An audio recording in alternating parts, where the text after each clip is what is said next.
आप देख रहे हैं जम्मू कश्मीर का एक खास बुलेटिन। इस वक्त इस बुलेटिन की शुरुआत करेंगे एक बड़ी खबर से। जम्मू कश्मीर से इस वक्त की ये बड़ी खबर आ रही है और कल जम्मू और श्रीनगर के एयरपोर्ट खुलेंगे। बड़ी जानकारी है आप सभी दर्शकों के लिए। पिछले कई दिनों से उड़ानों का संचालन बंद पड़ा हुआ था, लेकिन फिलहाल ये बड़ी अपडेट इस वक्त आपको हम बता रहे हैं, क्योंकि जो एयर सर्विसेज थी उन्हें बंद कर दिया गया था और फिलहाल उनका जो संचालन है वो कल से शुरू होने जा रहा है। केंद्रीय उड्डयन मंत्रालय ने यह बड़ा फैसला लेते हुए कहा है कि कल से हो सकता है जम्मू और जो श्रीनगर का एयरपोर्ट है उसे फिलहाल खोल दिया जाएगा यात्रियों के लिए। यह बहुत बड़ी खबर है जम्मू कश्मीर से।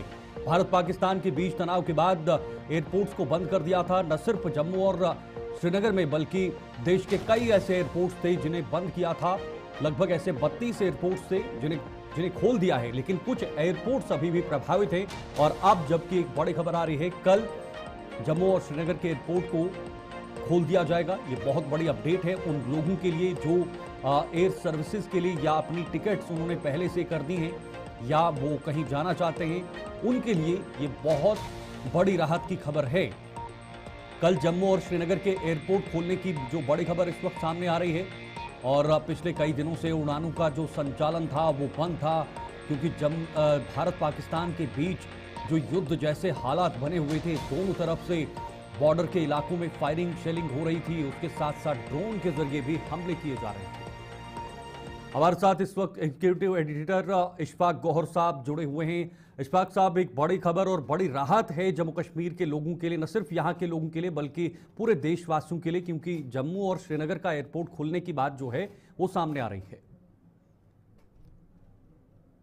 बड़ी खबर मिली है वो यही है कि जो बैठक हुई थी उस बैठक के अंदर जो सीज फायर हुआ है उसके तमाम हालात पर चर्चा हुई है। प्रधानमंत्री के घर पे भी वो चर्चा हुई है और उसके बाद जो सिक्योरिटी और इंटेलिजेंस इनपुट्स हैं उन तमाम चीज़ों को देखने के बाद ये थोड़ी देर पहले नई दिल्ली से फैसला हुआ है कि जो 32 एयरपोर्ट बंद कर दिए गए थे उन 32 एयरपोर्टों पर वो एडवाइजरी ख़त्म कर दी जाएगी और इन तमाम एयरपोर्टों पर दोबारा से जो है वो काम शुरू किया जाएगा। और उन 32 एयरपोर्टों में 2 इम्पॉर्टेंट एयरपोर्ट जम्मू कश्मीर के भी थे। एक जम्मू का एयरपोर्ट है और कश्मीर का एयरपोर्ट है। अगरचे दोनों एयरपोर्ट सिविल भी है और मिलिट्री के लिए भी यूज़ होते हैं और यही वजह है कि इन्हें क्लोज कर दिया गया था। लेकिन अब कल से बाज़ाब्ता तौर पर जो चार्टर है वो जो जहाज़ है वो आना शुरू हो जाएंगे और आज शाम को एक चार्ट जारी किया जाएगा सभी विमान कंपनियों की तरफ से, जिसके बाद एक विंडो खोली जाएगी और कल से मुझे एक्सपेक्ट है कि कल सुबह से ही ये परवाज़ों का आना जाने का सिलसिला शुरू हो जाएगा, क्योंकि ये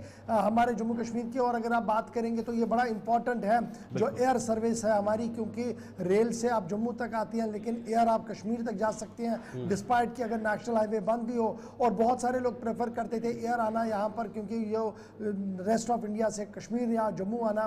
तो यही वजह थी कि पिछले कई दिनों से जो हालात बने हुए थे और जो जंग जैसी सूरत हाल सरहदों पर थी, एयरफोर्स एक्टिवेशन मोड पे थी, ड्रोन हवा में चल रहे थे और उनको देखते हुए ये बड़ा फैसला लिया गया था कि श्रीनगर की हवाई पट्टी और जम्मू की हवाई पट्टी को बंद किया जाए। लेकिन बड़ा फैसला ये कि कल से दोबारा एयर सर्विस रेस्टोर हो जाएगी दोनों एयरपोर्टों पर। बिल्कुल, इसे संचालित किया जाएगा। गौहर साहब, इसके 2 मायने क्या हम निकाल सकते हैं, क्योंकि लोगों को तो राहत मिलेगी ही मिलेगी, इससे क्या ये भी संकेत हैं कि अब हालात जो हैं वो पूरी तरह से सामान्य हैं या रहेंगे आने वाले समय में?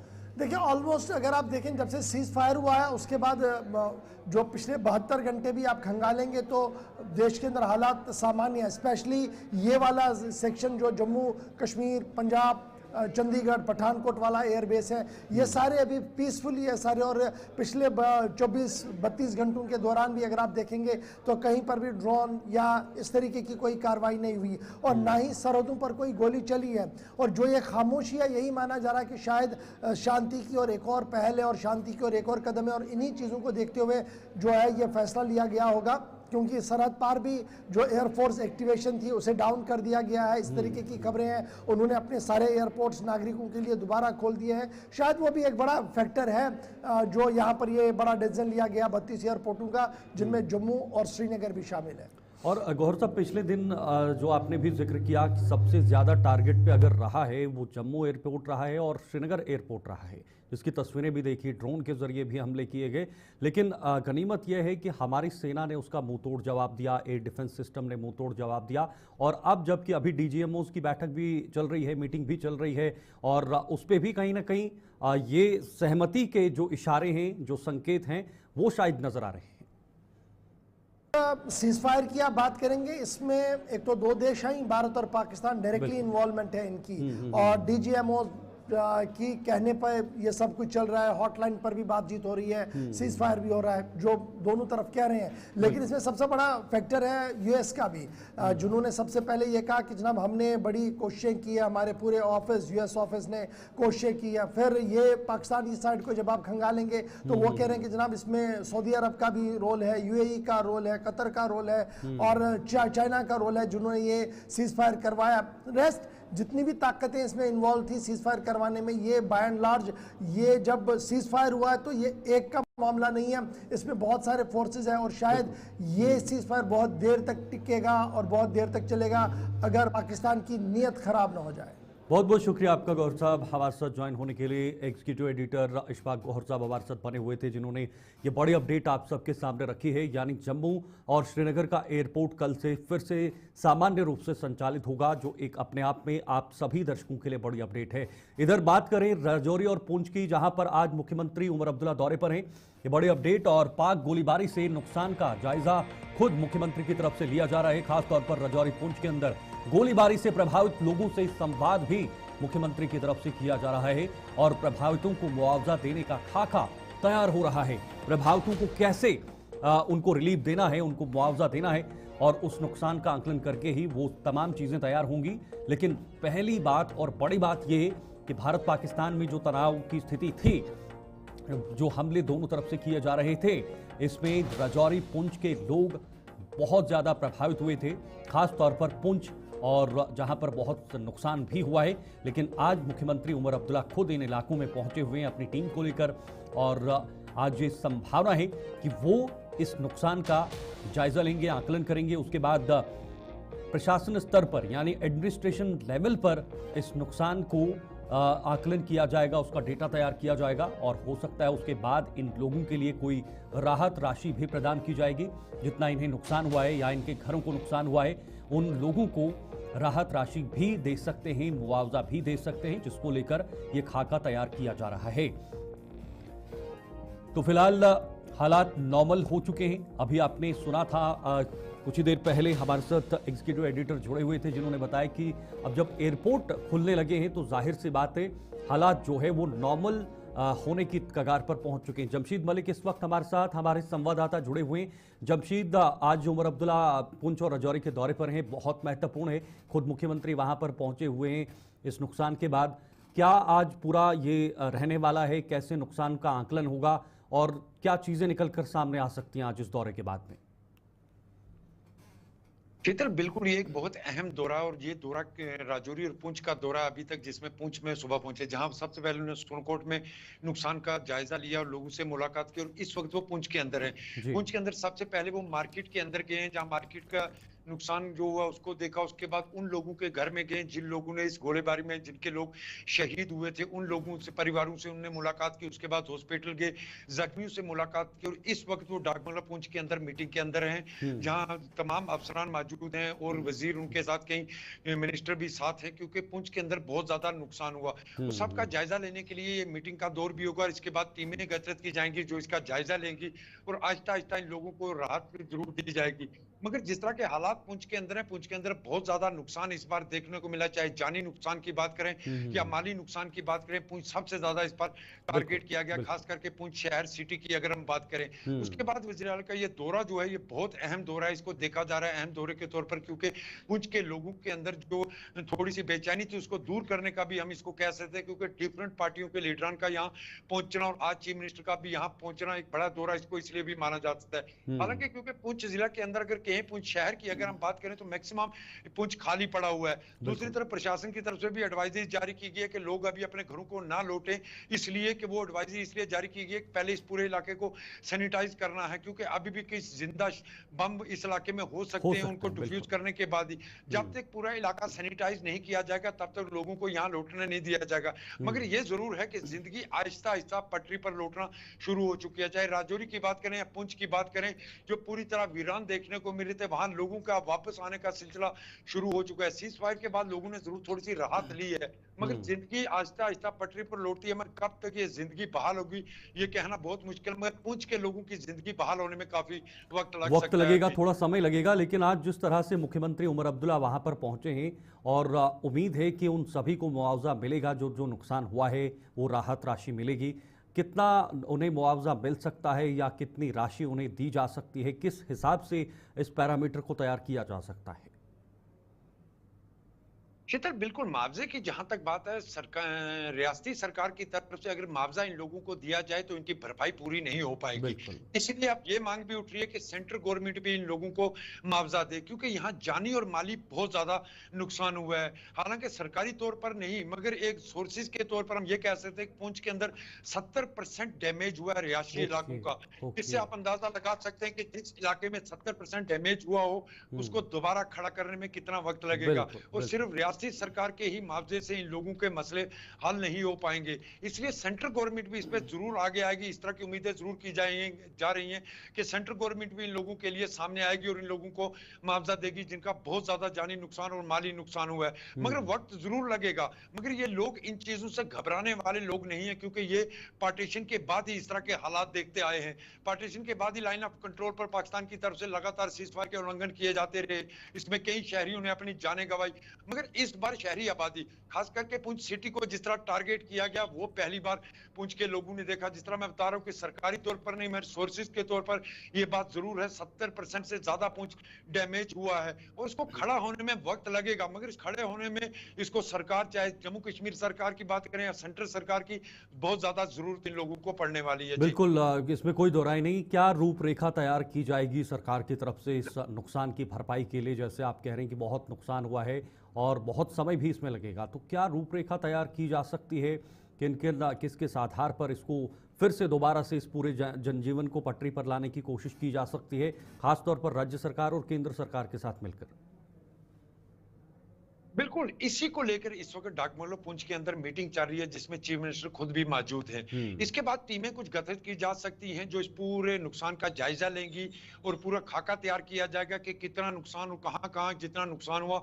उसके बाद ही सरकार की तरफ से कोई रिपोर्ट भी जारी की जाएगी कि पुंछ के अंदर कितना नुकसान हुआ, और उसके बाद मुआवजे की रकम जो होगी उसके तय किया जाएगा कि किस हद तक वो दी जाएगी। मगर जिस तरह मैं कह रहा हूं कि सिर्फ जम्मू कश्मीर सरकार के बलबूते पर अगर चलेंगे तो ये मुआवजा पूरा नहीं हो पाएगा, क्योंकि बहुत ज्यादा डैमेज हुआ है। इससे ये मान के हम जरूर चलते हैं और उम्मीद भी कर रहे हैं कि इस डैमेज को पूरा करने के लिए सेंट्रल सरकार भी जरूर सामने आएगी। जी ठीक है, बहुत बहुत शुक्रिया आपका जमशेद, आप नजर बनाए रखिएगा। ये बहुत महत्वपूर्ण दौरा है मुख्यमंत्री उमर अब्दुल्ला का, और उन लोगों से भी मुलाकात हुई जो घायल हुए हैं, उनसे भी हुए जो पीड़ित हैं, जिनके घर टूटे हैं, और पूरा एक खाका, एक रूपरेखा तैयार की जा रही है कि आखिर पुंछ को कैसे दोबारा से उस सर्वाइवल के रास्ते पर लाया जाए जो आज से कुछ दिन पहले हुआ करता था।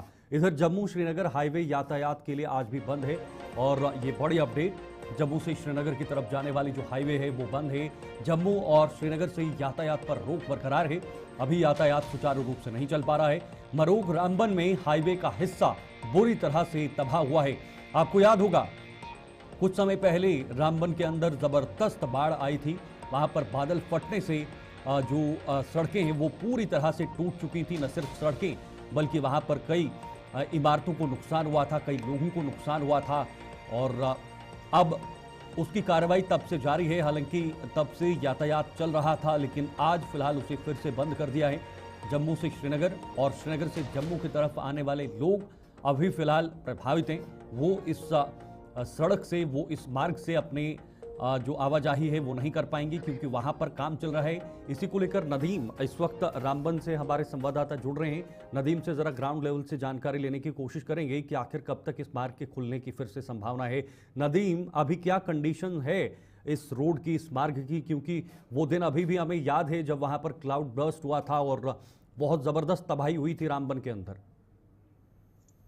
जी बिल्कुल शीतल, जहां तक हम श्रीनगर जम्मू नेशनल हाईवे की बात करें और पिछले 20 तारीख से अगर हम बात करें, 20 अप्रैल से सिलसिला हम हाईवे पर देख रहे हैं कि कई दिनों से जो है गाड़ियों की नकलो हरकत में परेशानी आ रही है। कल रात देर गए भी मारूक के मकाम पर सड़क का एक बड़ा हिस्सा ढह जाने की वजह से ट्रैफिक मूवमेंट बंद हो गया है और इस वक्त अगर हम देख रहे हैं फ्रेश ट्रैफिक को कहीं से भी अलो नहीं किया गया। हालांकि कुछ लोगों का ये भी कहना है कि जब हम विजुअल्स में देख रहे हैं कि वहां पर गाड़ियों को मूवमेंट भी देखने को मिल रही है, लेकिन ये मूवमेंट वो है जो वहां पे क्लियरेंस एजेंसीज की गाड़ियां हैं या फिर जो लिंक रोड्स का ट्रैफिक है। क्योंकि हाईवे पर जब ट्रैफिक चलता है तो इसमें एलएमवीज भी होते हैं, एचएमवीज भी होते हैं और ज्यादा प्रेशर ये वहां पर बर्दाश्त कर नहीं पाएगा, जिसको लेकर अभी हम देख रहे हैं कि श्रीनगर जम्मू नेशनल हाईवे पर गाड़ियों की आमद पूरी तरह से बंद है। हालांकि ऑफिशियली अभी तक ये चीज बताई नहीं गई कि कितना वक्त लगेगा रोड को क्लियर करने में, लेकिन अभी जिस तरह से हम देख रहे हैं, क्योंकि सुबह से ही हम बराबर इस चीज को देख रहे हैं कि किस तरह से रेस्टोरेशन का काम चल रहा है, तो ये उम्मीद हम कर सकते हैं कि आने वाले 4 से 5 घंटे में जो रोड को मोटरेबल बनाया जाएगा और जब रोड को मोटरेबल बनाया जाएगा उसके बाद भी शर्त यह है, क्योंकि हम देख रहे हैं कि अचानक से आसमान पे बादल और उसके बाद बारिशों का सिलसिला, यानी 1 आध घंटे की बारिश भी हाईवे पर दिक्कतें पैदा कर लेती है। तो कुल मिलाकर हमें 2 चीजों का इंतजार करना है, एक तो ये कि हाईवे कब मोटरेबल बनेगा और उसके बाद मौसम किस तरह का रहता है। ये दोनों चीजें एक फैक्टर रहेंगी हाईवे पर वेहिकुलर मूवमेंट को रेज्यूम करने में। हालांकि अभी फ्रेश ट्रैफिक को अलो नहीं किया गया है, लेकिन अगर मौसम साफ रहता है और 2-4 घंटे में जब हाईवे को मोटरेबल बनाया जाएगा तो सबसे पहले प्रायोरिटी में जो भी इस वक्त स्टैंडर्ड व्हीकल्स हैं उन्हें आगे बढ़ने की इजाजत होगी और देखा जाएगा कि रोड किस तरह की है। क्योंकि हमने इससे पहले भी देखा है, ये मारूक पहला मकाम नहीं है, हमारे पास मिहाड़ के मकाम पर भी सिंगल वे है जहां पर एक वक्त पर एक तरफ की गाड़ियां ही चल सकती है। तो ये सब चीजें देखनी होंगी और ऐसे में कम्यूटर्स के लिए जो एडवाइजरी रहती है ट्रैफिक हुकाम की कि आप अपने सफर का आगाज करें, लेकिन सफर से पहले आपको जो आपके करीबी कंट्रोल रूम यूनिट से ट्रैफिक की जानिब से जो कायम किए गए हैं उनसे राबता करें ताकि आपको हाईवे की बेहतर जानकारी हो, क्योंकि कुछ लोग ऐसे भी हैं जो कश्मीर से निकल आते हैं कि हम बाई ट्रेन बानिहाल तक पहुंचेंगे और बानिहाल से आगे हम गाड़ी में चले जाएंगे, लेकिन जब हमारे पास रोड बंद हो तो फिर बानिहाल से क्या, कश्मीर से क्या कोई भी गाड़ी नहीं आ सकती, इसी सवाल पर कोई गाड़ी वादी की जानिब इसी सवाल पर नदीम आना चाहता था, क्योंकि अभी एयर सर्विसेज बंद है, एयरपोर्ट बंद है, कल हो सकता है ये सुबह के समय खुल जाएं। इस बीच रोड भी बंद है, पूरा मार्ग बंद है जम्मू श्रीनगर की तरफ। कितना लोगों को इसका जो है वो खामियाजा भुगतना पड़ रहा है, कितना लोग इफेक्ट हो रहे हैं, और लोगों को जागरूक करने के लिए, जैसे आपने कहा कि लोग निकल आते हैं उनको पता नहीं होता और उसके बाद दिक्कत हो जाती है, उसके लिए क्या कदम उठाए जाने चाहिए? जी बिल्कुल, देखिए मैं आपको एक चीज बता दूं शीतल, इस वक्त अगर हम देखें, क्योंकि जो भी लोग हाईवे पर हैं तो कहीं ना कहीं उन लोगों के सामने परेशानियां रहती है, क्योंकि श्रीनगर जम्मू नेशनल हाईवे की वाइडनिंग का काम जब से शुरू हुआ है तो उसके बाद हम ये कह सकते हैं कि हाईवे पर आपको पीने के पानी के लिए भी कहीं कहीं किलोमीटर तक जो है पहुंचना पड़ता है। तो कुल मिलाकर ये कहे कि जो लोग हाईवे पर ट्रैवल करते हैं, काजीकुंड से जब वो उस तरफ वादी के अंदर है तो तब उन्हें कोई दिक्कतें है नहीं, लेकिन जब वो जखैनी से अगर जम्मू वाली साइड में है तो कोई दिक्कतें है नहीं, इवन की चनैनी टनल तक, लेकिन उसके बीच के जो लोग रहते हैं उनके लिए काफी सारी परेशानियां रहती है। और इसमें हम कहें कि एडमिनिस्ट्रेटिव लेवल पर कुछ इंतजाम किए भी जाते हैं, लेकिन जब सैकड़ों से बढ़कर ये तादाद हजारों में चले जाती है, हालांकि ऐसा कुछ है नहीं आज की डेट में, लेकिन कई बार हमने ये देखा है कि जब हजारों की तादाद हो तो ऐसे में लोगों को अकोमोडेट करना, उनके खाने पीने के इंतजाम करना काफी मुश्किल रहता है। तो लोगों को भी कहीं ना कहीं संजीदगी बरतनी चाहिए ताकि उन्हें कोई परेशानी न हो। हालांकि आज की हमें उम्मीद कर सकते हैं कि आज शाम तक ट्रैफिक को जो है चलने की इजाजत मिलेगी, लेकिन फिलहाल हमें देखना होगा मौसम किस तरह से रहता है और रोड जो इस वक्त रेस्टोरेशन का काम चल रहा है वो कितने जल्दी मुकम्मल होगा। अगर वहां पे कोई दूसरी प्रॉब्लम आती है तो मजीद वक्त इसमें लग सकता है। जी चलिए, बहुत बहुत धन्यवाद आपका नदीम, ये जानकारी आपने हमारे दर्शकों को दी। फिलहाल ये रोड बंद है, लेकिन दावा है या फिर ऐसी खबर है कि शाम तक इस रोड को खोला जा सकता है, इसके लिए थोड़ा सा इंतजार हमें करना होगा। लेकिन इधर बात डोडा की करेंगे, जहां पर सीज फायर के बाद डोडा में जो जनजीवन है, तो आपको बताना चाहेंगे बड़ी खबर, गुलाम नबी आजाद सरकार ने प्रपोजल बनाया था, करीब 17 सालों बाद भी परियोजना का अता पता नहीं चला और पर्यटन को बढ़ावा देने में कारगर साबित हो सकती है। आपको बताना चाहेंगे खैनी लाल द्रमन गंडोला परियोजना फाइलों में लुप्त नजर आ रही है, ये बाहर नहीं है, जमीन पर नहीं है, और गुलाम नबी आजाद सरकार ने प्रपोजल बनाया था, करीब 17 सालों बाद भी परियोजना का अता पता नहीं। आप खुद अंदाजा लगाइए, 17 साल पहले इसको तैयार किया गया था या इस स्कीम को बाहर लाया गया था, लेकिन ये परियोजना अभी भी फाइलों में लुप्त नजर आ रही है।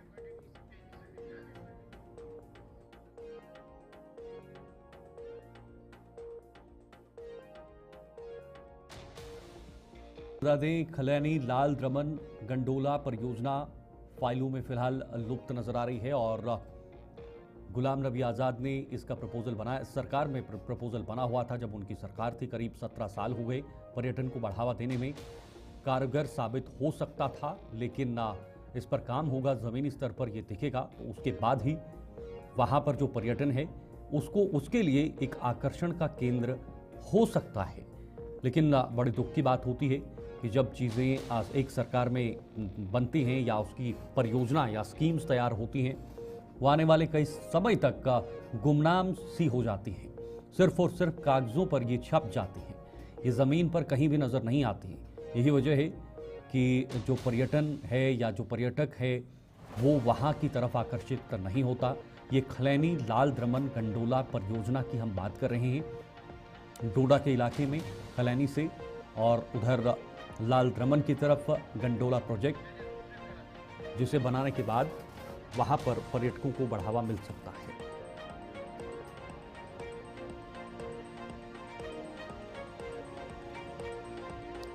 तो बड़ी खबर, सीज फायर के बाद डोडा में पटरी पर जनजीवन लौट चुका है। डोडा में कारोबार शुरू होने से लोगों में राहत मिली है।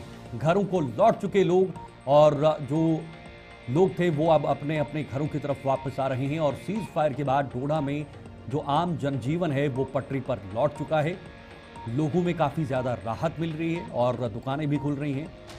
दुकानों के साथ साथ आवाजाही भी हो रही है। तस्वीरों में आप खुद ही देख लीजिएगा। हालांकि डोडा उतना ज़्यादा प्रभावित इस आपसी जो इस वक्त तनाव था उसमें नहीं देखने को मिला था, प्रभाव नहीं देखने को मिला था, लेकिन उसके बाद भी लोगों ने सेफ्टी प्रिकॉशंस के तौर पर वहाँ पर जो दुकानें हैं वो बंद रखी या ये तमाम चीज़ें देखने को मिली। वसीम गत्तू इस वक्त हमारे साथ, हमारे संवाददाता डोडा से जुड़े हुए हैं।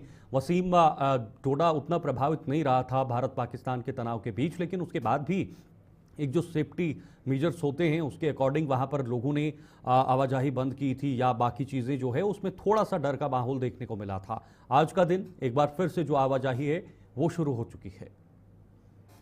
बिल्कुल चित्र, देखिए एहतियाती तौर पे यहाँ पे भी कदम उठाए गए थे एडमिनिस्ट्रेशन की तरफ से। आपने देखा था ब्लैकआउट परसों रात में किया गया था, अनाउंसमेंट के माध्यम से सायरन बजाए गए थे, लोगों को अवेयर किया गया था। और उसके बाद हमने देखा जो दूर दराज इलाकों के लोग हैं, यानी कि जो बच्चों को यहाँ पे तालीम हासिल करवाते हैं, या जो पहाड़ी इलाकों के लोग शहर के अंदर बस रहे थे, वो घरों की तरफ रवाना हुए थे क्योंकि डर का काफी ज्यादा माहौल था।